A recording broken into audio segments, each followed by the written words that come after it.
Sometime when I listen, even myself, when I listen to these recordings, I might be scrolling on the phone on something else, or my mind is wandering off. So I suggest that we can truly set some time aside and pay attention to His Word, because it's always so rich and so refreshing.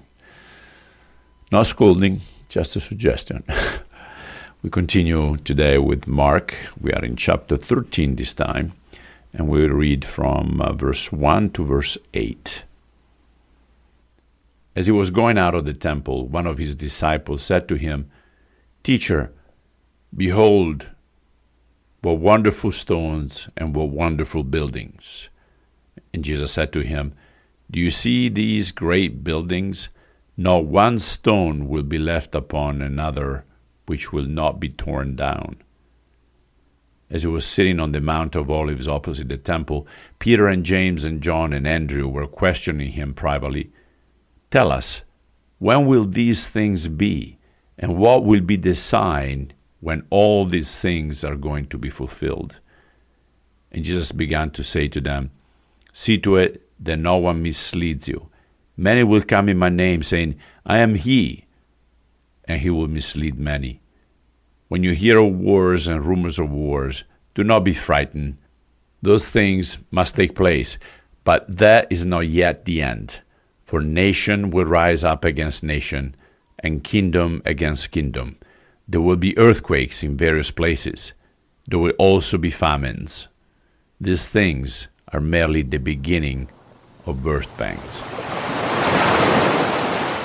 The Jewish temple was magnificent, and for many Jews of that day, it had become an idol to the point that they swore by it. The outside court was 500 yards long and 400 yards wide, and took more than 80 years to build. The retaining wall was formed by quarried blocks of limestone 50 feet wide, 25 feet high, and 15 feet deep, weighing about 1 million pounds each. Modern construction equipment would struggle to lift these stones. The remodeled temple was completed only 7 years before it was destroyed. As great as the temple was, Jesus never hesitated to claim that he was greater than the temple, like we saw previously in Matthew 12:6.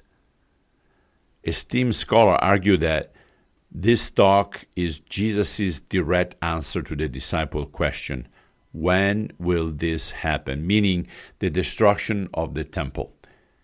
Some 40 years after Jesus said this, there was a widespread Jewish revolution against the Romans in Palestine, and the rebels enjoyed many early successes. Rome crushed the Jews in 70 AD, and Jerusalem was leveled, including the temple, exactly as Jesus had predicted. It is said that at the fall of Jerusalem, the Roman soldiers surrounded it, and one drunken soldier started a fire that soon engulfed the whole building. The gold work in the roof melted down through the cracks between the stone walls of the temple. And to retrieve the gold, the Roman commander ordered that the temple be dismantled stone by stone. There are two ways of interpreting Mark 13 based on the timing of the fulfillment of the prophecies. One states that they were fulfilled with the siege of Jerusalem in 70 AD. The other refers to the tribulation in our future. Some think it is a mix of both. So there is the preterism, which teaches that all biblical prophecy has been fulfilled. They look at Jesus' words in Mark 13:30, where he says, "Truly I say to you, this generation will not pass away until all these things take place." And then we have futurism, which teaches that many of the prophecies in Daniel, in Revelation, and the Olivet Discourse have yet to come true. Jesus warns about false messiahs to come, and indeed there were false ones even before him, as well as after. Names like Simon of Perea, Theudas, Athrongens, and Bar Kokhba, who headed the third Jewish revolt against the Romans. And this fits in with the wars and rumor of wars, since Jewish revolts against the Romans lasted 4 years. And when Nero had enough of the Jews, he dispatched Vespasian and Titus to quench them in what became the famous siege of Jerusalem.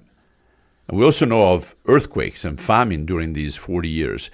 Even Mount Vesuvius near Naples was shaken in 62 AD. Earthquakes continue for years until the magma finally erupted in AD 79, destroying Pompeii, if you've been there. And if you haven't, you should visit. It's worth it. And Josephus, the historian of the first century, makes mention of a terrible famine which occurred 45 AD. Luke writes about famine at Antioch and other Roman posts during the reign of Emperor Claudius from 41 to 54 AD. Reflection. If Jesus' prediction about the temple were so detailed and occurred, his prediction about his return is also trustworthy. Times we get concerned about the end. We ask, when will it be? But he also told us that it's not up to us to know. We will see signs. But technically, it could be tomorrow. It could be 100 years from now. We don't know. So help us to be ready at any time. That's our prayer. Amen. Dear friend, live today as if it was your last day. No regrets. And I will see you tomorrow. Ciao.